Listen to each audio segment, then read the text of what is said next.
The cafeteria went silent in an instant. Everyone's eyes shifted toward the corner table where Amelia stood frozen, her tray of food trembling in her hands.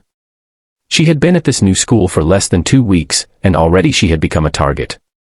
A group of popular boys, loud, arrogant, and merciless, had surrounded her. One of them, grinning as if it were all a joke, reached out and patted her hip. The laughter that erupted around the room wasn't just cruel, it was deafening. Amelia's face burned red, her heart pounding so hard she thought it would break her chest.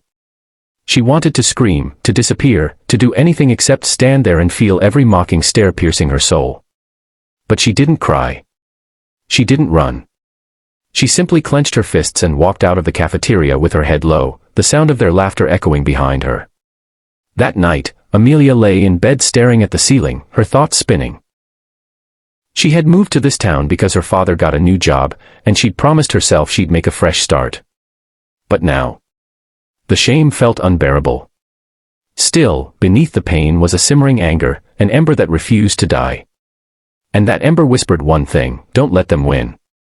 The next day, Amelia went to the library during lunch instead of the cafeteria. It was quiet, safe, and filled with shelves that seemed to shield her from the cruelty of the world. That's where she met Mia, a quiet girl who had been sitting alone at a corner table. Mia noticed Amelia's red eyes and asked gently, "Are you okay?" Amelia hesitated, but for the first time since moving, she told someone the truth. She described what happened in the cafeteria, her voice shaking with both shame and rage. Mia's eyes hardened. "You're not the first," she whispered. "Those guys have been doing this for years. Everyone's too scared to fight back." Amelia leaned closer, her determination sparking. "Then maybe it's time someone did." Together, the girls began to plan. Amelia spent days gathering stories from others who had been bullied by the same group.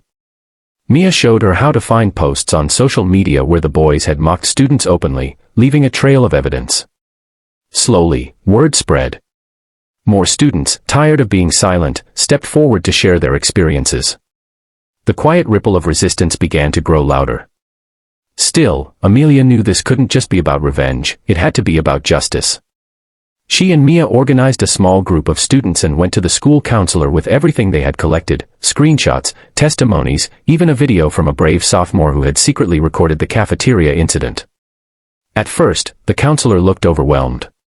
But as the evidence piled up, so did the weight of responsibility. The confrontation didn't come quietly. A week later, the boys were called to the principal's office. Word spread fast through the school, and by the end of the day, everyone knew they had been suspended pending further investigation. Some students were shocked, others relieved, and for the first time in years, the halls felt lighter. But Amelia's journey wasn't over.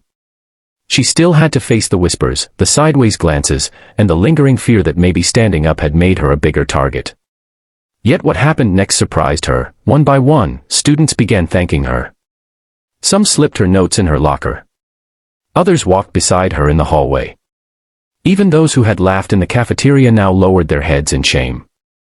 Mia put it best one afternoon as they sat outside under the autumn sun. "You didn't just stand up for yourself, Amelia. You stood up for all of us. You showed them we don't have to be afraid."